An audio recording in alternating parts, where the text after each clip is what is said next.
નવરાત્રિમાં મહિષાસુરમર્દિનીની પૂજા મહત્વ રહેલું છે, ત્યારે દુર્ગા સપ્તશતીમાં દેવીનો મહાપૂજાનો ઉલ્લેખ થયો છે, જે બાદ દેવીએ સ્વયં કહ્યું કે જે શરદ ઋતુમાં મારી પૂજા કરશે તેમના દરેક કષ્ટ દૂર થઈ જશે અને મહિષાસુરમર્દિની સ્વરૂપની પૂજા કરવાથી દુશ્મનો ઉપર પણ વિજય મેળવી શકાશે અને તેથી જ રાજાઓએ દેવીના આ સ્વરૂપનું પૂજા કરી અને દુશ્મનો ઉપર વિજય પ્રાપ્ત કર્યો અને પોતાનું ગુમાવેલું રાજ્ય પણ મેળવ્યું। શાસ્ત્રીજી, આજમાં સ્કંદ માતાનું નવરાત્રિ કહેવાય છે, 5મું નોરતું છે, આજના વિશેષ મહત્વ વિશે જણાવશો। જગદગુરુ નમસ્તુભ્યમ શિવાય શિવદાય ચ યોગીન્દ્રાણાં ચ યોગીન્દ્ર ગુરુણામ ગુરવે નમઃ। તમામ વિદ્યાના અધિપતિ ભગવાન શિવજીના ચરણોમાં વંદન અને શિવશક્ત્યાયુક્તો શિવ અને શક્તિનું સમન્વય એટલે જ્યારે ભગવાન શિવજીના અંશ જે શંકરાચાર્ય છે એ શંકરાચાર્યએ માં ભગવતીની આરાધના કરી હતી અને માર્કંડેય આદિ પુરાણની અંદર દુર્ગા સપ્તશતી ચંડીપાઠની અંદર માં ભગવતીના અલગ અલગ સ્વરૂપના સવિશેષ વર્ણન છે। તેમાં એક શબ્દ શ્રેષ્ઠ લખ્યો છે કે ભક્ત દુર્ગતિનાથની, તમામ ભક્તની દુર્ગતિ એટલે અનિષ્ટ દૂર કરે છે।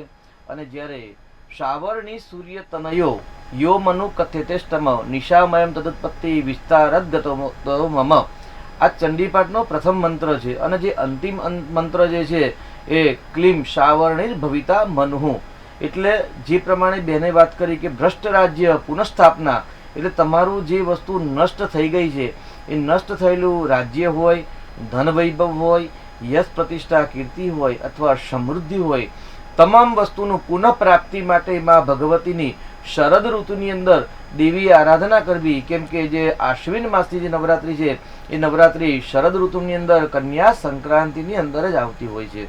એટલે આજે માં ભગવતીનું એવું કહેવાય કે 5મું નોરતું, ચતુર્થી પર્યંત પંચમી એટલે ચોથ ઉપર જ્યારે પંચમી તિથિ આવે એટલે ચોથના દિવસે કુષ્માંડા દેવીની આપણે જે આરાધના કરી, જે વિશુદ્ધ અને અનાહત ચક્રની અંદરથી એક નવી ઉર્જા ઉત્પન્ન કરે છે।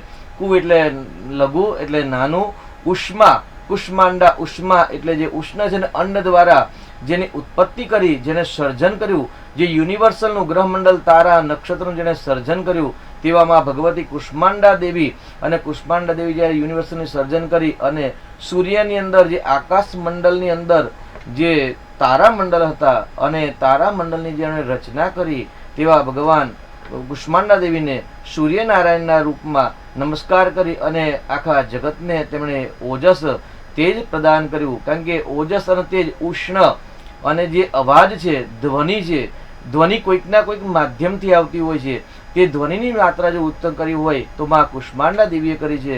એટલે કુષ્માંડા દેવીને આપણે નમસ્કાર અને 5મા નોરતે સ્કંદ માતાને પ્રણામ કરીએ છીએ।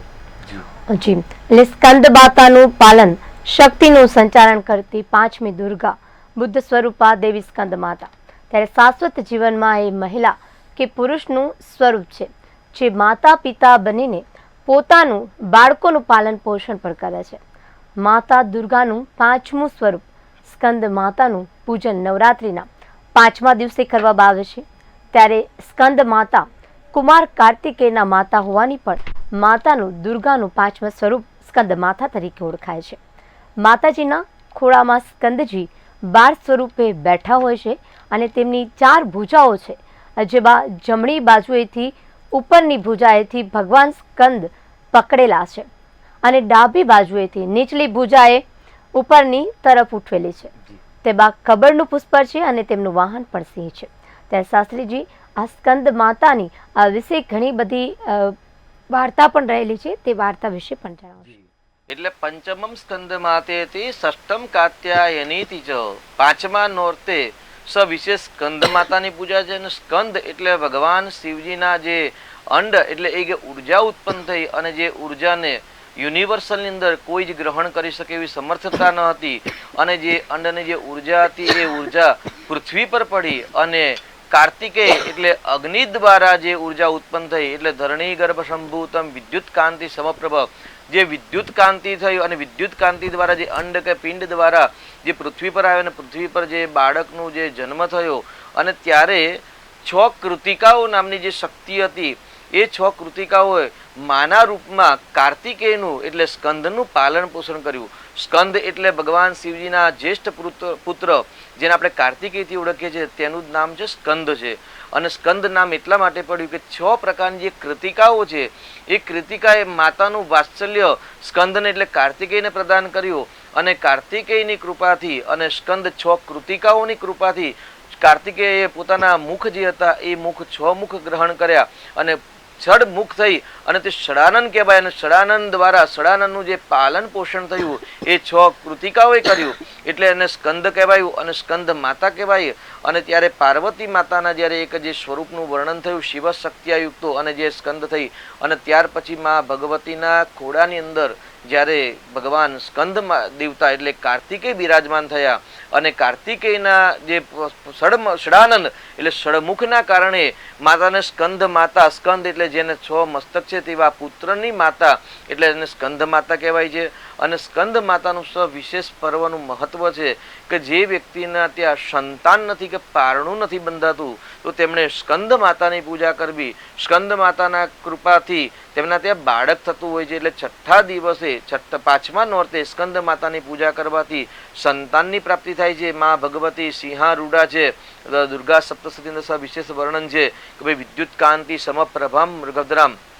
વિદ્યુત કાંતિ એટલે જે ઇલેક્ટ્રોનિકનો જે પાવર હોય છે એવો અસંખ્ય પાવર યુક્ત વિદ્યુત જેવી કાંતિ જેની છે, સુવર્ણમય કાંતિ છે, જે રક્ત વર્ણયુક્ત છે, જે જ્ઞાન પ્રદાન અભય મુદ્રા પ્રદાન કરનાર છે અને સાથે સંતાન પ્રદાન કરનાર છે તેવી સ્કંદ માતા અને 6 પ્રકારની કૃતિકાઓ સાથે માં ભગવતીની જે આરાધના કરે છે, આજના દિવસે જે ભક્તિ કરે છે તેમનું વિશુદ્ધ જ્ઞાન દેહાય ત્રિવેદી દિવ્યચક્ષુષે શુદ્ધ જ્ઞાનની પ્રાપ્તિ થાય છે. અને શુદ્ધ જ્ઞાનની પ્રાપ્તિ થઈ અને એ જ્ઞાન દ્વારા એક શૌર્ય, ધૈર્ય આદિ શક્તિ પ્રાપ્ત થઈ અને આસુરી શક્તિ પર વિજય પ્રાપ્ત કરવા માટે માં સ્કંદ માતાના આશીર્વાદની પ્રાપ્તિ થતી હોય છે. સવિશેષ આજે માતાજીને એવું કહેવાય કે ભાઈ દૂધ અર્પણ કરવાનું છે અને દૂધના સાથે બીજા એક પાત્રની અંદર કેસર યુક્ત દૂધ, કારણ કે માં જ્યારે સુવર્ણ કાંતિમય હોય, રાજસ અને સાત્વિક બંને સ્વરૂપનું જ્યારે વર્ણન હોય ને, જે સ્કંદ માતા છે ઉગ્ર સ્વરૂપ નથી માતાજીનું, પણ માતાજીનું સ્વરૂપ છે સાત્વિક છે અને રાજસિક છે એટલે દ્વિગુણ સ્વરૂપ છે. એટલે દ્વિગુણ સ્વરૂપની અંદર માં ભગવતીને સવિશેષ દૂધનું નૈવેદ્ય છે એટલે ગાયનું દૂધ અને બીજા એક પાત્રની અંદર ગાયના દૂધ યુક્ત સાથે સાકર સાથે કેસર મિશ્ર કરીને એટલે રાજસ નૈવેદ્ય સાથે સાથે રક્ત પુષ્પ અને એમાં પણ જાસૂદના પુષ્પની માળા હોય તો સવિશેષ માતાજીને પ્રિય છે. કારણ કે જાસૂદના પુષ્પની અંદર એક સવિશેષ મહેક હોય છે, સવિશેષ સુવાસ હોય છે અને જ્યારે જાસૂદની સુવાસ હોય ત્યારે તમામ બધી જે સુવાસ હોય એ સુવાસ ઢંકાઈ જતી હોય છે. એટલે માં ભગવતીની કૃપાથી યશ પ્રતિષ્ઠા કીર્તિની વૃદ્ધિ માટે જાસૂદના પુષ્પની માલા માં સ્કંદ માતાને અર્પણ કરવાની છે. તેની સાથે જે સદૈવ ઋણમાં રહે છે, કર્જમાં રહે છે, કારણ કે કાર્તિકેય જે સ્કંદ છે, આપણે જે મંગલ ગ્રહની વાત કરીએ જ્યોતિષશાસ્ત્ર પ્રમાણે તેવું કે ભાઈ ડાબા અને જમણી બાજુ પૃથ્વી અને સ્કંદ બિરાજમાનતા હોય છે. એટલે ધરણી ગર્ભ વિદ્યુત કાંતિ એટલે જે વિદ્યુત જેવા કાંતિમય છે. તો આજે સ્કંદ માતાની જે પૂજા કરે તો સ્કંદ માતાના આશીર્વાદ જે લોકો સદૈવ ઋણી રહેતા હોય છે તો ઋણમાંથી તેમને મુક્તિ મળતી હોય છે. એટલે આજે 6 કૃતિકાઓ સાથે સ્કંદ માતાની પૂજા, જાસૂદના પુષ્પની માળા અર્પણ કરવાની છે, રક્ત પુષ્પ છે અને સવિશેષ ઋતુના ફળ માં ભગવતીને અર્પણ કરવાના હોય છે. જી, એટલે માતાજી સ્કંદ માતાની પૂજા કરવાથી અવશ્ય તમારા ઘરે પારણું બંધાય છે અને જેને પારણું બંધાવવાની ઈચ્છા હોય, જેમને સંતાન પ્રાપ્તિની ઈચ્છા હોય તે આજના દિવસે માં ભગવતીની મનથી આરાધના કરે તો તેમની મનોકામના અવશ્ય પૂર્ણ થતી હોય છે. એટલે કે નવરાત્રિના 5મા દિવસે સાધકનું મન વિશુદ્ધ ચક્રમાં હોય છે. સ્કંદ માતા કલ્યાણકારી છે જે સૌનું કલ્યાણ કરે છે. સુખ સમૃદ્ધિ માટે નવરાત્રિની આજે 5મની તિથિ સ્કંદ માતા સાથે દેવી લલિતાની પણ પૂજા કરવામાં આવે છે. શાસ્ત્રીજી એ પણ વિધાન છે અને આજે 5મા નોરતે દેવી લલિતાની પૂજા થશે અને આ માતા દુર્ગાનો જ અવતાર ગણવામાં આવે છે. તો તેમની પૂજા નવરાત્રિના સુદ પક્ષની 5મના દિવસે થાય છે. ત્યારે પુરાણો પ્રમાણે માતા લલિતા શિવજીના હૃદયમાં રહે છે. જ્યારે સૃષ્ટિનો વિનાશ થાય છે ત્યારે તેઓ પ્રકટ થાય છે તેવું પણ કહેવામાં આવે છે. ત્યારે આ નવો સંસાર બને છે ત્યારે આ 10 મહાવિદ્યામાંથી એક છે અને નવરાત્રિના સુદ પક્ષની 5મ તિથિએ દેવી લલિતા સાથે જ સ્કંદ માતાની પણ પૂજા થાય છે તેના વિશે પણ જણાવશું. આપણે પ્રથમ નોરતે જ વાત કરી હતી કે 9 નોરતા 9 દિવસ 9 નિધિ 9 નાથ 9 છિદ્ર હૃદય કમળની અંદર રહ્યા છે અને એની મુખ્ય 3 શક્તિ છે મહાકાલી, મહાલક્ષ્મી અને મહાસરસ્વતી. એટલે કકારાદિ, કાલ્યાદિ એટલે કાદિ, હાદિ અને શાદિ આદિ બ્રહ્મ વિદ્યાઓ છે. અને બ્રહ્મ વિદ્યામાંથી મુખ્ય 10 મહાવિદ્યા છે અને 10 મહાવિદ્યામાંથી પ્રથમ વિદ્યા છે જે કાલી માતા છે.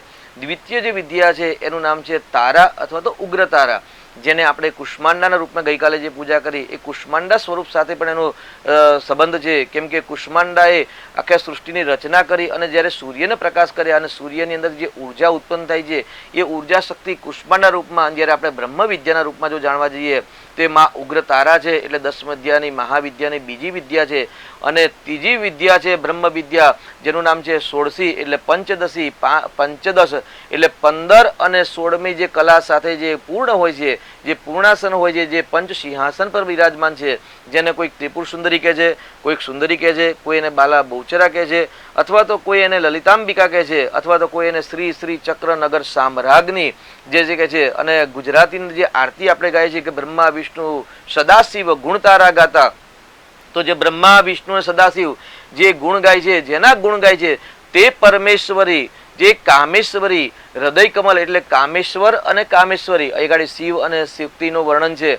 એટલે કામેશ્વર અને કામેશ્વરી દ્વારા જે ઉત્પન્ન થઈ છે અને જે પૂર્ણ છે, જે અપૂર્ણા નથી, અને જે પૂર્ણ છે એટલે અપર્ણા અપર્ણા ના વેદી એવો શબ્દ પણ વાપરવામાં આવે છે કે મા ભગવતી જે પૂર્ણ છે એ પૂર્ણ વિદ્યા હોય તેને બ્રહ્મ વિદ્યા કહેવાય, ષોડશી કહેવાય, લલિતાંબિકા કહેવાય. અને મૂળ રૂપની અંદર જો એનું નામ હોય તો એમનું નામ છે શ્રી મહાલક્ષ્મી.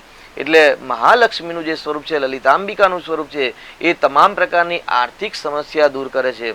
શ્રી ચક્રનગર સામ્રાજ્ઞી એવું કહેવાય કે ભાઈ શરીરની અંદર જેટલા છિદ્ર છે, જેટલા રૂમ છે, એટલે રૂમ પ્રતિ રૂમ જેટલા વાળ અને છિદ્રો છે એ તમામ પ્રકારના છિદ્રો સાથે યુનિવર્સલ જેટલા જીવાત્મા પ્રાણી માત્ર છે અને જેટલા છેદ છે એ છેદના રૂમ પ્રતિ રૂમની જો અધિષ્ઠાત્રી દેવી હોય તો માં ભગવતી શ્રી લલિતાંબિકા છે, પૂર્ણા છે, અને શ્રી માત્રે પણ કહેવાય છે. અને દુર્ગા સપ્તસતી ચંડીપાઠની અંદર લલિતાંબિકાનું અને ભગવાન સ્વયં વર્ણન કર્યું ભાઈ હિમાચલ સુતાનાથ સંસ્તુતે પરમેશ્વરી.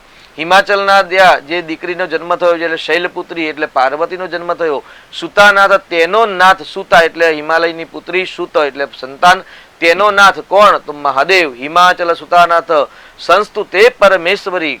તો જેનું જે સ્મરણ કરે છે, જેનું ચિંતન કરે, જેનું ધ્યાન કરે છે, આપણે સદૈવ વિચાર ભગવાન શિવજી ધ્યાન મગ્ન હોય છે. ધ્યાનની અંદર તો કોનું ધ્યાન કરતા હોય છે તો એ શ્રી લલિતાંબિકા મહા ત્રિપુર સુંદરીનું ધ્યાન કરતા હોય છે. એ ત્રિપુર સુંદરીનું એટલે આજે લલિતા પંચમી આજે દરેકે વ્રત કરવું જોઈએ મા ભગવતીનું. અને જે લલિતાંબિકાનું વ્રત કરે છે તેની આર્થિક સંકટ સમસ્યાઓ દૂર થાય છે. મા ભગવતી એને જીવનનું રક્ષણ કરે છે અને મૃત્યુ પર્યંત એટલે એવું કે આરાધિતા શૈવનું નામ ભોગ સ્વર્ગાપ વર્ગદા, તમામ પ્રકારના ભોગ વૈભવ ઇત્યાદિ માં ભગવતી પ્રદાન કરી અને અંતે મુક્તિ એટલે મોક્ષનું પ્રદાન કરે છે. એટલે શ્રી લલિતાંબિકાની સ્વવિશેષ પૂજા કરવી, સાથે શ્રી યંત્રની, કેમ કે લલિતાંબિકાને નગર સામ્રાજ્ઞી પણ કહેવામાં આવે છે કે જે બ્રહ્માંડની અંદર જેમ કે અત્યારે આપણા દેશના રાજા છે, દરેક દેશના અલગ અલગ રાજા હોય છે, તેવી રીતે દરેક ખંડના અલગ અલગ રાજા હોય છે, તેવી રીતે ઓલ બ્રહ્માંડના રાજા હોય છે. દેવતાઓના રાજા ઇન્દ્ર છે, ઇન્દ્રના પણ અધિપતિ દેવ છે તો બ્રહ્મા વિષ્ણુ મહેશ મહાકાલી મહાલક્ષ્મી મહાસરસ્વતી અધિપતિ હોય છે. પરંતુ 3 લોક અને 15 ભુવન કહેવાય છે, અથવા તો જે 14 લોક કહેવાય છે કે ભાઈ તલ અતલ વિતલ સુતલ મહાતલ રસાતલ અને પાતાલ અને ભૂ ભુવ સ્વ મહ જન તપન સત્ય આદિ જે 14 લોક છે, 14 લોકની જો સામ્રાજ્ઞી હોય, રાજ્ઞી હોય, રાજા હોય તો કોણ છે તો સંસ્તુતે પરમેશ્વરી. આ પરમેશ્વરી લલિતાંબિકા છે અને લલિતાંબિકાની આરાધના કરવાથી પંચમકાર આદિ શક્તિઓની કૃપા થાય છે. એટલે શિવ શક્તિયુક્તો ચાહે સાત્વિક હોય, રાજસિક હોય, તામસિક હોય, કોઈ પણ પ્રકારની જે શક્તિ છે એ તમામ અંદર જે શક્તિ રહેલી છે એ શક્તિ જાગૃત થાય છે. એટલે સુસુપ્ત અવસ્થાની અંદરથી જાગૃત અવસ્થા આસુરી શક્તિને નષ્ટ કરી અને સમૃદ્ધિને પ્રાપ્ત કરવા માટે આજે શ્રી ચક્રનગર સામ્રાજ્ઞી એટલે લલિતા પંચમી લલિતા દેવીની વિશેષ પૂજા છે. અને તેમાં પણ અગસ્ત્ય મુનિ અને લોપામુદ્રા માતાએ તો પૂર્ણ બહુ સુંદર વર્ણન કરેલું છે અને લલિતાંબિકાની સ્તુતિ વંદના કરી છે. અને સ્તુતિ વંદના દ્વારા પુનઃ રાજ્યની પ્રાપ્તિ થતી હોય છે. એટલે આજના દિવસે દરેક ભક્તો એમાં ભગવતીના આશીર્વાદ પ્રાપ્ત કરવા માટે શ્રીયંત્રની પૂજા કરવી, શ્રીયંત્ર પર રુદ્રાભિષેક કરવો. અને રુદ્રાભિષેક એટલે ગાડી રુદ્ર શબ્દ વપરાય છે, કારણ કે જેટલી શ્રીયંત્રની લાઈનો છે એ તમામ પ્રકારની રેખાઓમાં અલગ અલગ માં દેવી ભગવતી બિરાજમાન થાય છે. એમાં મુખ્ય જે છે એ બિંદુ છે, ત્યાર પછી ત્રિકોણ છે, અને બિંદુ ત્રિકોણ સહિતમ એટલે બિંદુ ત્રિકોણ ને ષટકોણ સાથે જે ભગવતી બિરાજમાન થાય છે, વર્તુલાકાર થઈને દ્વાર ચતુષ્ટય નિર્મિત મંત્રો પરિતંત્રમ, જેના દ્વાર ચતુષ્ટય છે એટલે 4 દરવાજા છે, પરંતુ 4 દરવાજા બંધ છે. અને બંધ દરવાજા કોના ખુલે કે જેના પર ગુરુ કૃપા થાય, ઈષ્ટ દેવની કૃપા થાય, લલિતાંબિકાની કૃપા થાય, ત્યારે જ ભગવત ભક્તિ જે આત્માની અંદર 7 ચક્ર રહેલા છે એ 7 ચક્રો એક્ટિવેટ થઈ જાય. અને જ્યારે સૂક્ષ્મથી સૂક્ષ્મ દેહ જે છે એ દેહ જાગૃત અવસ્થામાં થાય ત્યારે માં ભગવતીની કૃપાથી શ્રી ચક્રનગર સામ્રાજ્ઞી પ્રસન્ન થાય છે અને તમામ પ્રકારના વૈભવ પ્રદાન કરે છે. એટલે આજના દિવસે સવિશેષ શ્રીયંત્રની પૂજા કરવાનું સવિશેષ મહત્વ છે. લલિતાંબિકાના જે 1000 નામનું જે સ્તોત્ર છે, જેમાં લોપામુદ્રા અને અગસ્ત્ય મુનિએ રચેલું છે, તેમનું જો આજે પાઠ થાય, પઠન થાય તો અતિ ઉત્તમ છે. જો શ્રીયંત્ર પર અભિષેક કરવામાં આવે, કેમ કે શ્રીયંત્રની જે લાઈનો છે એમાં અધોમુખ અને ઉર્ધ્વમુખ 5 અને 4 એમ 9 મુખો છે. એમાંથી 5 મુખ શિવના છે અને 4 મુખ શક્તિના છે. તો શિવ શક્તિ આવી તો એટલે શિવ અને શક્તિની આરાધના સવિશેષ પંચાસન પર એટલે બ્રહ્મા, વિષ્ણુ, મહેશ અને ઈશ્વર જે માતાજીના સિંહાસનના 4 આસનના જે સ્તંભ છે એ સ્તંભને આસનને નમસ્કાર કરી અને 1000 નામવાળું જે સ્તોત્ર છે લલિતાંબિકા, જો એનું યજન કરવામાં આવે, એના દ્વારા અભિષેક કરવામાં આવે અને માં ભગવતીને સવિશેષ એવું કહેવાય છે કે ભાઈ દ્રાક્ષનું નૈવેદ્ય અર્પણ કરવાનું છે. જી એટલે કે જી એટલે આ જે દેવી લલિતાને લઈને પુરાણોની જે માન્યતા છે કે શક્તિની દેવી લલિતાનો ઉલ્લેખ પુરાણોમાં પણ કરાયો છે શાસ્ત્રીજી. આજના પ્રમાણે એવી પણ એક વાર્તા છે કે પિતા દક્ષના અપમાનથી દુઃખી થઈને પુત્રી સતીએ પોતાના જે પ્રાણ ત્યાગ કર્યા હતા, ત્યારે સતીના દુઃખમાં ભગવાન શિવ તેમનું સબ લઈ અને ફરી રહ્યા હતા. અને આ દુઃખને જોઈ ભગવાન વિષ્ણુ પણ સુદર્શન ચક્રથી સતીના શરીરના ટુકડા કરી દીધા. તેથી તેને સતીના ભગવાન શંકરના હૃદયમાં જગ્યા મળી હતી અને તેથી જ તેને સ્કંદ માતા કહેવાય છે અને લલિતા માં છે તેની પૂજા કરાય છે આજના દિવસે. શાસ્ત્રીજી, તમે એક વાત કરી કે આજે માં ભગવતીની પૂજા કરવાથી આર્થિક જે તંગી હોય તે દૂર થતી હોય છે, ત્યારે આ સ્કંદ માતાની આજે વિશેષ પૂજા કઈ રીતે કરી શકાય? અને આ સાથે મારે આપની પાસે એ પણ જાણવું હતું, જો કે આ મારો પ્રશ્ન છે પહેલા નોરતે કર્યો હોત તો વધારે સારું હોત, પણ છતાં પણ આ એક લોકોને પણ ધ્યાનમાં રહે કે આપણે જે નવરાત્રી દરમિયાન અનુષ્ઠાન કરતા હોઈએ છીએ ત્યારે અનુષ્ઠાનનો સમય ક્યાંથી કેટલા વાગ્યાથી કેટલા વાગ્યાનો વિશેષ રહે છે અને અનુષ્ઠાન કઈ રીતે કરી તો જે માતાજીનું ફળ છે તે વિશેષ પ્રાપ્તિ થતી હોય છે? જી, આપણે પહેલા દિવસે ચર્ચામાં એવું કર્યું હતું કે યમ નિયમ સાથે પૂજા કરવી. એટલે યમ નિયમનો મતલબ એવો કે સમયને સબ વિશેષ મહત્વ છે કે ભાઈ જ્યારે અનુષ્ઠાન કરો છો તો અનુષ્ઠાનનો મતલબ છે સિદ્ધાંત અને નીતિ નિયમનું પાલન કરવું. અને નીતિ નિયમમાં પહેલો સર્વપ્રથમ જો નિયમ હોય તો તેનું નામ છે સમય. આપણે 8:30 આપણે જે શક્તિ વંદનાનો પ્રોગ્રામ કરીએ છીએ એ સમય સાથે કરીએ છીએ, ભાગ્યલાભનો પ્રોગ્રામ કરીએ છીએ એ પણ આપણે સમય સાથે કરીએ છીએ. એટલે દરેક કાર્ય સમય સાથે કરવામાં આવે તો સફળતા મળે. એટલે જ્યારે અનુષ્ઠાન કરતા હોય તો આજે અનુષ્ઠાનની જપ સંખ્યા નિશ્ચિત છે અને સમય પણ નિશ્ચિત હોય કે ભાઈ આજે પ્રથમ નોરતે અમે 8 વાગે જપ કરવા બેસ્યા હતા તો બીજા નોરતે પણ 8 વાગે જ બેસવાનું હોય છે, ત્રીજા નોરતે પણ 8 વાગે જ. પહેલા નોરતે અમે 1000 નવાર્ણ મંત્રના જપ કર્યાનો સંકલ્પ કર્યો હતો તો બીજા નોરતે પણ 1000, ત્રીજા નોરતે પણ 1000. એટલે ન્યૂનાતિરિક્ત, નહીં વધારે અને નહીં ઓછું. કારણ કે મારે જ્યારે ભગવતીનું અનુષ્ઠાન કરીએ, સંકલ્પ કરીએ ત્યારે સંકલ્પમાં એક ઉચ્ચારણ કરીએ છીએ કે યથાશક્તિ મંત્ર જપ કરીએ છીએ, અથવા તો સપાદ લક્ષ એટલે ભાઈ હું 1.25 લાખ જપ કરું છું, અથવા તો અયુત સંખ્યાકાન જપ, અયુત એટલે 10,000 જપ કરું છું. એવો સંકલ્પ કરવાનો હોય છે. એને આપણે પ્રથમ દિવસે સંકલ્પની વાત કરી હતી કે ભાઈ પ્રથમ દિવસે સંકલ્પ 9 દિવસ પર્યંત હું આટલું અનુષ્ઠાન, આટલા પૂજા, આટલા જપ તપ પાઠ ઇત્યાદિ માનું કરીશ. અને સાથે સાથે નિયમને સબ વિશેષ મહત્વ છે. કેમ કે નિયમ સાથે તમે સાધના જ્યારે કરશો ત્યારે ચોક્કસથી તમારી જે સિદ્ધિ છે એ સિદ્ધિ શીઘ્ર જાગૃત થશે. એટલે સ્થાનનું સવિશેષ મહત્વ છે, સ્થાનને પવિત્ર રાખવું, સાથે આસનનું પણ સવિશેષ મહત્વ છે. આસન સ્થિર અને શુદ્ધ હોવું જોઈએ. આસનને સ્થિર શુદ્ધ કર્યા પછી સ્નાનાદિ કરીને શરીર શુદ્ધ હોવું જોઈએ. વસ્ત્ર શુદ્ધ ધારણ કરવાના છે. મન, ચિત્ત, બુદ્ધિ, અહંકારને એકાગ્રત કરી અને શુદ્ધ ચિત્ત કરી અને શિવ શક્તિયુક્ત શરીરની અંદર શિવ અને શક્તિનું જે છે તેનું ધ્યાન ધરી અને મૂલાધાર ચક્ર પર્યંત લઈ અને સહસ્ત્રા ચક્ર પર્યંત જે 7 ચક્રો છે એ ચક્રોની અંદર માં ભગવતીનું અને હૃદય કમલની અંદર, કારણ કે હૃદય છે ને એ હાર્ટ છે, અગ્નિ તત્વ છે, વિદ્યુત કાંતિ છે. જ્યારે હૃદય બંધ થઈ જાય ને એટલે માણસનું પ્રાણ નીકળી જતા હોય છે. તો માં ભગવતી સદૈવ હૃદય કમલની અંદર વિરાજમાન છે. તો હૃદયની ચક્ર છે એ હૃદય ચક્રની અંદર એકાગ્રપૂર્વક થઈ અને શિવ શક્તિનું ધ્યાન કરી અને નિશ્ચિત સમય સાથે, નિશ્ચિત સંખ્યા સાથે જ્યારે માં ભગવતીની આરાધના કરવામાં આવે છે તો ચોક્કસથી માં શીઘ્ર પ્રસન્ન થાય છે અને એ ઉર્જા દ્વારા, એ જપના ઉર્જા દ્વારા તમામ શુભ મનોરથ માં ભગવતીની કૃપાથી પૂર્ણ થતા હોય છે. જી, એટલે માં ભગવતી લલિતાની પૂજા કેવી રીતે કરવી, આ સાથે જ માં સ્કંદ માતાની આરાધના કઈ રીતે કરવી, આ સાથે જ તમે જો અનુષ્ઠાન કરો છો તેનો સમય નિશ્ચિત હોવો જોઈએ. આ દરેક વસ્તુ જે આપણે રેગ્યુલર કરતા હોઈએ છીએ અથવા કોઈ વિશેષ કાર્ય કરતા હોય છે, જો તેનો સમય નિશ્ચિત હોય તો તેનું પણ ફળ આપણને વિશેષ મળતું હોય છે. શાસ્ત્રીજી, માં ભગવતી સ્કંદ માતાને આજે કયો પ્રસાદ ધરાવવાનો હોય છે અને કયા પ્રસાદ ધરાવવાથી માં ભગવતી લલિતા અને જે માં સ્કંદ માતા છે તેની વિશેષ કૃપા પ્રાપ્ત થાય છે? બહુ સુંદર. કેમ કે માં ભગવતીના દરરોજ અલગ અલગ નૈવેદ્ય છે. સવિશેષમાં જે આપણે પ્રાતઃ જ ચર્ચા કરી હતી પ્રથમ નોરતે કે માતાજીની સ્થાપના કરવી, ધૂપ દીપ નૈવેદ્ય વિવિધ ફળો દ્વારા, વિવિધ પુષ્પો દ્વારા માતાજીને ત્યાં ગાડી પૂજા કરવાનો પ્રયત્ન કરવો, આરતી થાળ ઇત્યાદિ કરવું અને દાડીમી કુસુમો પ્રિયા, એવું કે માં ભગવતીને અલગ અલગ ફળ તો જે અર્પણ કરવાના છે પરંતુ સવિશેષમાં દાડમનું ફળ અર્પણ કરવું તેવું દુર્ગા સપ્તશતીની અંદર પણ કહેલું છે. પરંતુ સવિશેષ એવું કહેવાય ભાઈ શરદ ઋતુની અંદર લલિતા પંચમીના દિવસે પૂર્ણ વિદ્યા એટલે બ્રહ્મ વિદ્યા, ષોડશી માતા અથવા તેને આપણે સ્કંદ માતા કહીએ, અથવા તો જે 6 રીપુ છે, કામ, ક્રોધ, લોભ, મોહ, મત્સ્ય, અહંકાર, એના પર 6 પ્રકારની કૃતિકાઓ દ્વારા એ આવરણ દૂર કરી અને માં ભગવતીની જ્યારે આરાધના કરીએ ત્યારે સવિશેષ બ્રહ્મ વિદ્યાને પપૈયાનું નૈવેદ્ય સવિશેષ પ્રિય છે.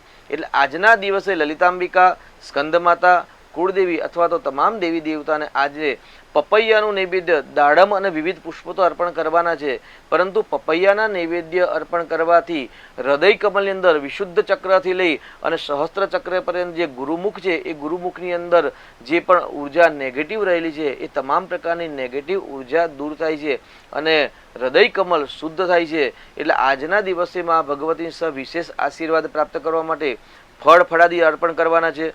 દૂધનું નૈવેદ્ય અને સાત્વિક અને રાજસિક નૈવેદ્યમાં દૂધમાં સાકર અને કેસરયુક્ત નૈવેદ્ય એટલે દૂધનો પ્રસાદ, કેસરયુક્ત સાકરયુક્ત દૂધનો પ્રસાદ, તેની સાથે મીઠાઈ તો અર્પણ કરવાની છે, માવાની મીઠાઈ, અને તેની સાથે સવિશેષ દાડમ અર્પણ કરવાની છે, કારણ કે દાડીમી કુસુમો પ્રિય, દાડમ પ્રિય છે. પરંતુ લલિતાંબિકા, લલિતા પંચમીના દિવસે બ્રહ્મ વિદ્યા, ષોડશી માતાને, સ્કંદ માતાને પપૈયાનું જો નૈવેદ્ય અર્પણ કરવામાં આવે તો માં ભગવતી શીઘ્ર પ્રસન્ન થાય છે. અને ઓમ શ્રી માત્રે નમઃ એમાં એક શ્રેષ્ઠ સુંદર કથા છે કે ભાઈ બ્રહ્મ વિદ્યાની ઉપાસના શિવજીના પરમ સખા મિત્ર કુબેર ભંડારી, જેને કોષાધ્યક્ષ આપણે નાણામંત્રી કહી દેવતાઓના, એ કોષાધ્યક્ષ કુબેર ભંડારી પણ લલિતાંબિકાની પૂર્ણ ષોડશી માતાની પૂજા આરાધના કરી હતી અને તે આરાધના દ્વારા તેમને કુબેરનું પદ પ્રાપ્ત થયું હતું.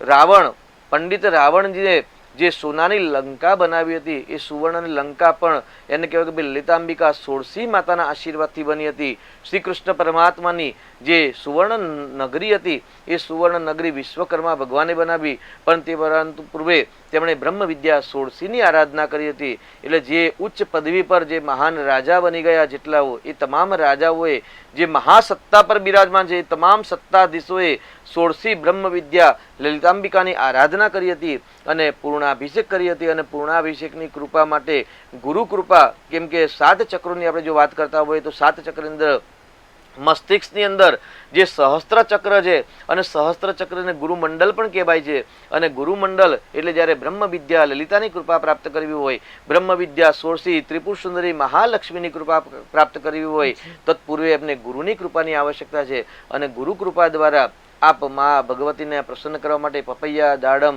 દૂધ આદિ નૈવેદ્ય પ્રસાદ અર્પણ કરી અને માના સવિશેષ આશીર્વાદ પ્રાપ્ત કરી શકો છો. જી, એટલે આજે સ્કંદ માતાને જો તમારે પ્રસન્ન કરવા હોય અને એને વિશેષ ભક્તિ કરવી હોય તો કઈ રીતે કરવી અને આ સાથે તેમને નૈવેદ્ય કઈ રીતે ચડાવવું તે શાસ્ત્રીજીએ જણાવ્યું. ત્યારે આજનો આ જે એપિસોડ છે તેમાં જે સ્કંદ માતાની પૂજામાં હતા અને આપણે વાત કરતા હતા કે જ્યારે ભગવાન વિષ્ણુએ તેમના સુદર્શન ચક્રથી સતીના શરીરના ટુકડા કરી દીધા અને તે પછી સતી ભગવાન શંકરના હૃદયમાં જગ્યા મળી, એટલે કે તેમનું નામ લલિતા પડ્યું. જ્યારે સૃષ્ટિ નષ્ટ પામવાની હતી ત્યારે આ દેવી પ્રકટ થયા અને નવો સંસાર બનાવે છે, એટલે પણ તેમને લલિતા કહેવામાં આવે છે. લલિતા એ જ સતીનું સ્વરૂપ છે અને સતી એ જ અંબિકા, અંબિકા એ જગદંબા અને જગત જનની, એટલે કે દરેક માના નામ અલગ છે. પરંતુ જ્યારે આપણે આ તમામ બાબતોમાં જ્યારે આપણે વિશેષ માહિતી મેળવતા હોય છે ત્યારે એક જ નામ આવે છે, મા જગદંબાનું, મા સતીનું. અને આ સતીમાંથી જ બધા માતાજી જે બન્યા છે અને તેની જ આપણે વાતો કરતા હોઈએ છીએ. પછી તે સ્કંદ માતા હોય કે પછી બ્રહ્મચારિણી હોય કે પછી કૃષ્ણ માંડા હોય, તમામનું એક સતીનું સ્વરૂપ છે. શાસ્ત્રીજી આજના એપિસોડમાં અત્યારે આપણે આટલું જ. આવતીકાલે ફરી મળીશું અને જો તમે અમારો આ એપિસોડ જોવાનું ચૂકી ગયા છો તો યુટ્યુબ ચેનલ પર ફરીથી નિહાળી શકશો, KTV ન્યૂઝ ગુજરાતી પર. અને અમારું બીજું આઈડી છે KTV ન્યૂઝ ગુજરાતી 280. આ બંને પર તમે જો આ એપિસોડ જોવાનું ચૂકી ગયા છો તો તમે નિહાળી શકો છો ફરીથી.